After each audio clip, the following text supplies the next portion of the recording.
when you're in the balanced state, there's an experience of emptiness, there's an experience of zero. But that experience allows you to be aware of the personality and the awareness at the same time, right? So that doesn't mean that you lose contact with your true nature if you're in the form of the personality or if you're involved with the thought process. Through practice, you can get to a place where this experience of awareness is available consistently, even when there's thinking going on. And because it's available consistently, even when there's thinking going on, you can practice balance, right? Because if you're paying attention, which is the other aspect of this, to learn to be awake, which means that you're paying attention all the time. That's what being awake is, paying attention all the time. Right?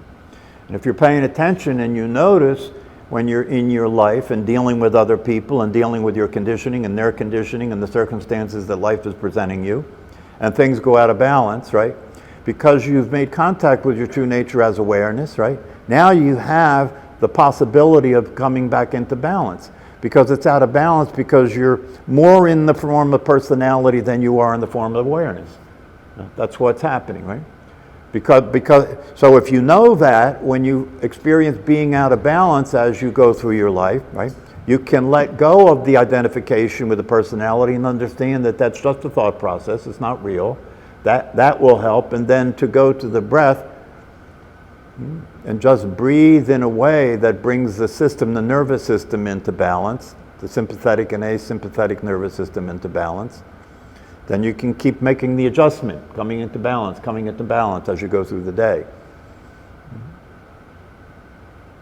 Even the greatest teachers who are clearly experiencing their true nature as the awareness will say that they go out of balance, right? But that's not a problem, because it doesn't change the fact that they are aware of the truth. That's why the teaching is so important to understand. It doesn't change the fact that they're aware of the truth, and therefore they know that it's not a big deal. They are constantly practicing staying in balance or coming back into balance. There's an old Buddhist story about this that might make it a little clearer. And the story, as the story goes, there's a farmer and his horse ran away. So all the people in his local village said, "Oh, it's so terrible, your horse ran away." And this was an enlightened farmer, so he said, "Maybe." Right? So the next day, the horse comes back with wild horses that it was running with and brought him 5 more horses. So his people in the village said, "Oh, it's wonderful that you now have 6 horses." And he said, "Maybe."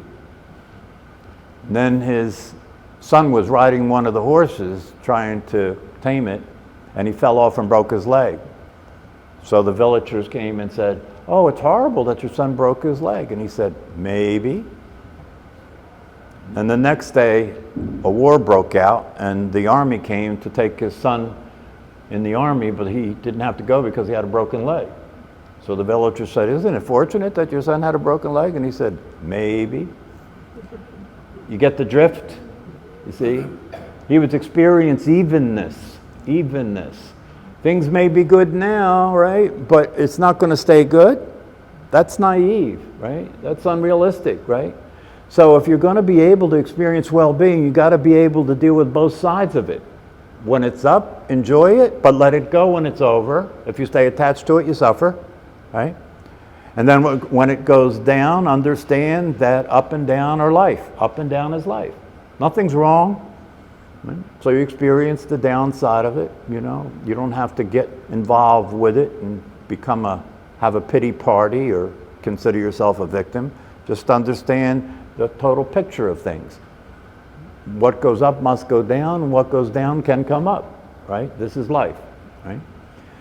And because if you understand the truth and you understand the aspect of the truth that has to do with everything being predetermined, right? You're watching a movie that's going to involve this variation, you know? And if you go to the movies, one of the things movie directors and producers and actors understand, to make a movie where everything in the movie is wonderful, it would be boring, right? So the movie has to have up and down. It has to have good things happen and bad things happen and then good things happen, right?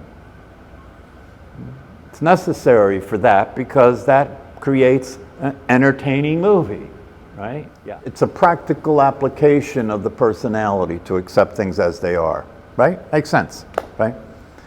It's not the fulfillment of the experience of well-being, because the fulfillment of the experience of well-being is transcendental.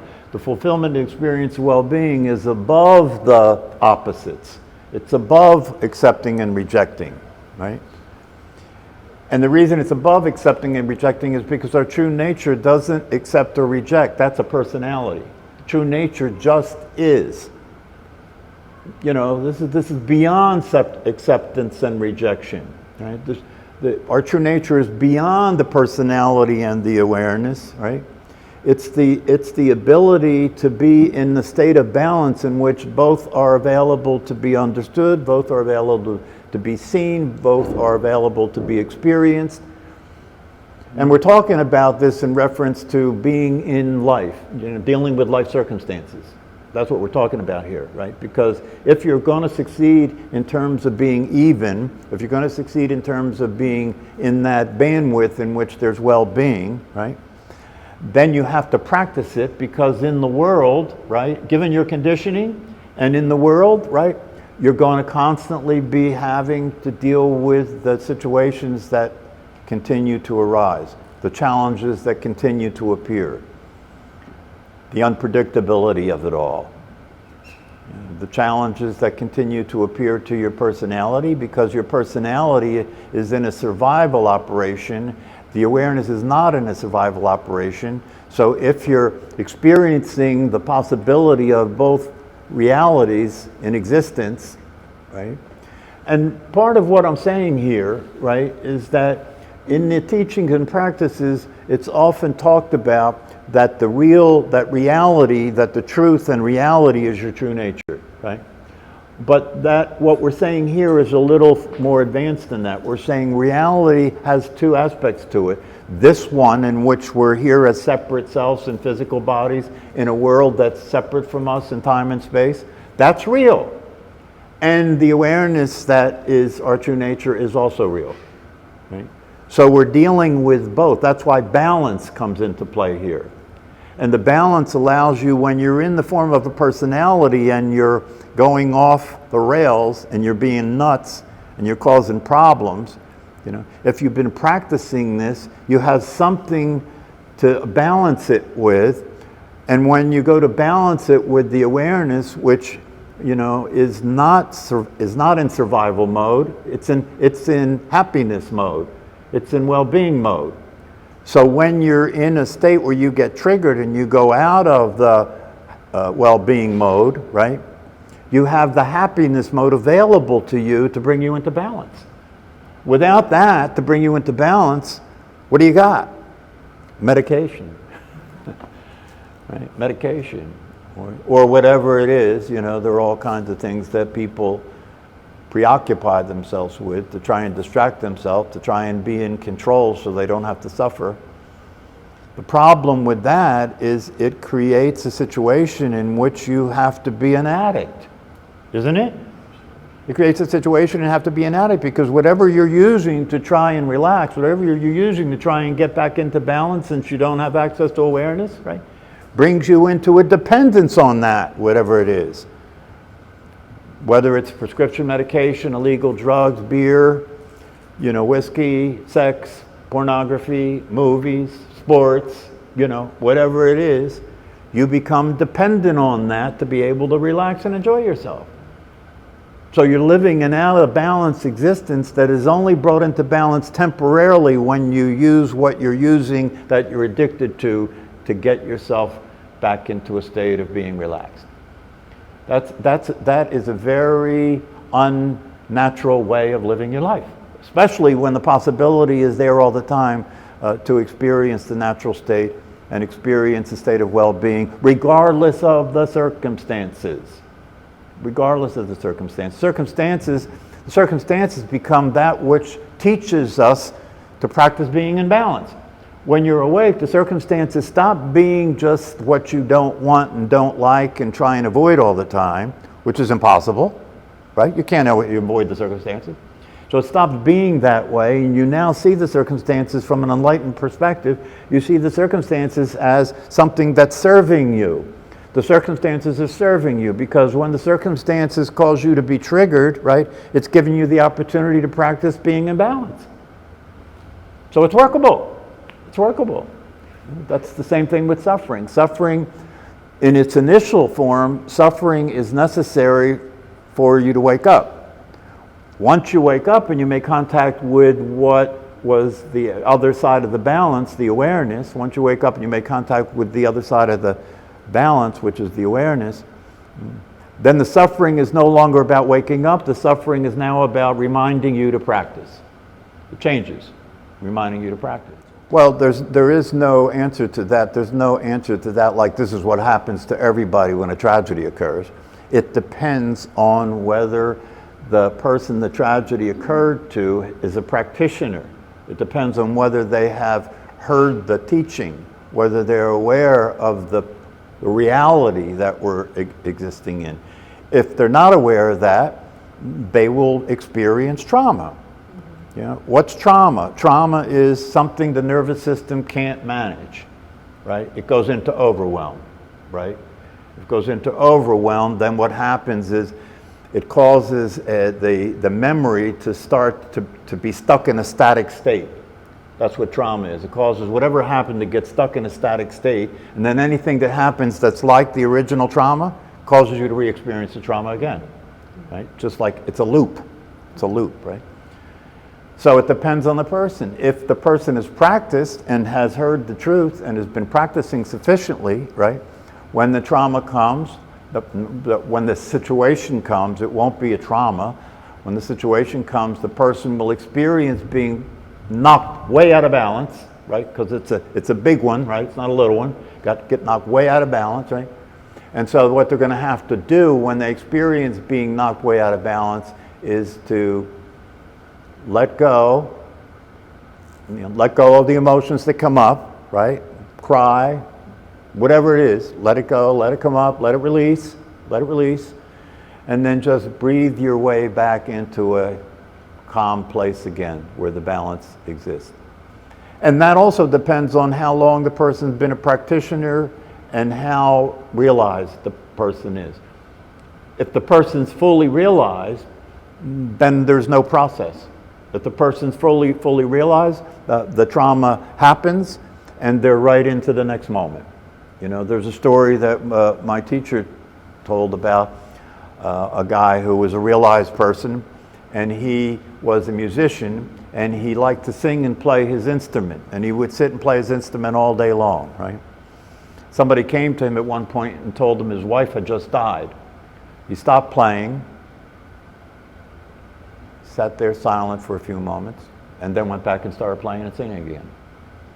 Because to an awakened being, death is not unnatural. To an awakened being, death is not a surprise. He knew his wife was going to die, so he was just giving him information about the current state of affairs, that's all.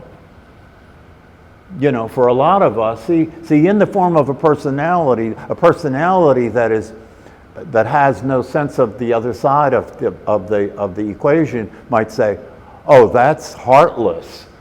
That's heartless. He should have grieved his wife. He should have had a funeral. That's what the personality does, right? The personality thinks that you have to grieve. What's grief? Grief is an expression of something that's a shocking event, right, that you're trying to get over, right? Why? Because you weren't prepared for it. It shouldn't have happened. Death is always like that for people, right? Everybody knows that we're all going to die, and yet when somebody dies, it's a shock. You're missing the person. They're not your life anymore. So. But it's not just that. It's not just death for people who don't ever deal with death. Death is always unexpected. People who deal with death, people who are awake to death, death is expected. It's expected. It's not as if it's not going to happen. Of course you're going to miss the person, right? But that won't last long, and if you're awake, one of the reasons it won't last long is because you know that your memory of the person is as real as the person, because the person was an appearance and your memory of the person is an appearance too. These are the kind of things you don't see when you're in the form of a personality because you're so conditioned, you know, to be part of the herd, you know, that reacts the way they react to everything, right? Because the herd's crazy.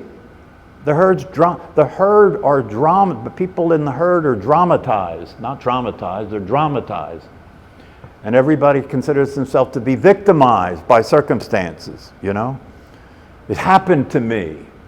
That's the victim thing. Life is happening to me. I'm trying to control it, but it keeps happening to me. When you come into an experience of equanimity, which is evenness, you know, when you experience a state of evenness, life is not happening to you anymore. You're dancing with it. You're equal to it, like in a dance with your partner. It's not happening to you anymore. Life is an opportunity, you know, not a threat. Life is a wonderful opportunity to experience what? The fact that you exist. You know, you have to bring that to people's attention, because for most people that's not there at all. The fact of our existence for most people is irrelevant. The most precious and important aspect of your life is considered irrelevant, the fact that you exist. So, questions?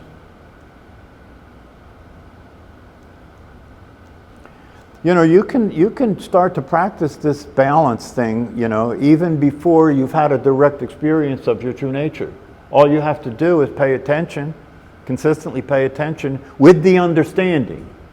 Pay attention with the understanding, right, that balance is possible.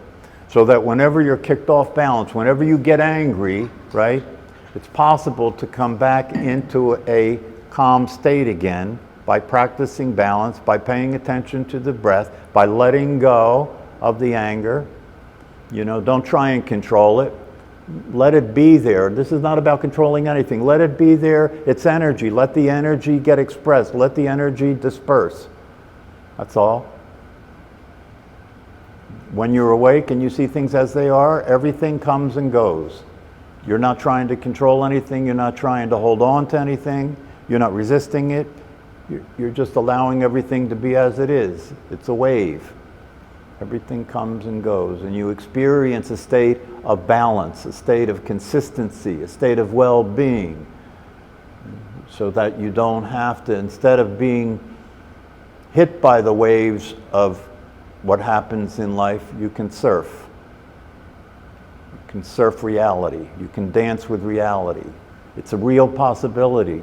But it begins with practicing meditation so that you can experience this possibility of balance, so that you can get out of the thought process long enough to make yourself available to be connected with. That's actually more the way it is. It's not like you're going to connect with the awareness. No, the awareness is going to connect with you. Yeah, because the awareness is your true nature. It's alive. It's waiting. The awareness is waiting for you. It's waiting for you to pay attention to it, right? So that it can exist in your world with you and allow you to experience the possibility. But it can't make the difference it makes unless you acknowledge that it's there, right? It's waiting for you, but it can't make the difference. It can't make contact with you unless you make yourself available for it, unless you're receptive to it, which is what we're doing in meditation, being receptive to it. By coming out of the mental activity and being aware of the awareness, aware of the body breathing, now we're receptive to it. Now there's a chance that the awareness can connect with us. And when you have that experience, you know you've had that experience. And when you have that experience, everything has a different context. Because the awareness that you are is a context for life, isn't it? It's a way to see things. It's a way to understand things, right? That's holistic. It's a way to understand things that's not out of balance. It's a balanced way of perceiving what's happening.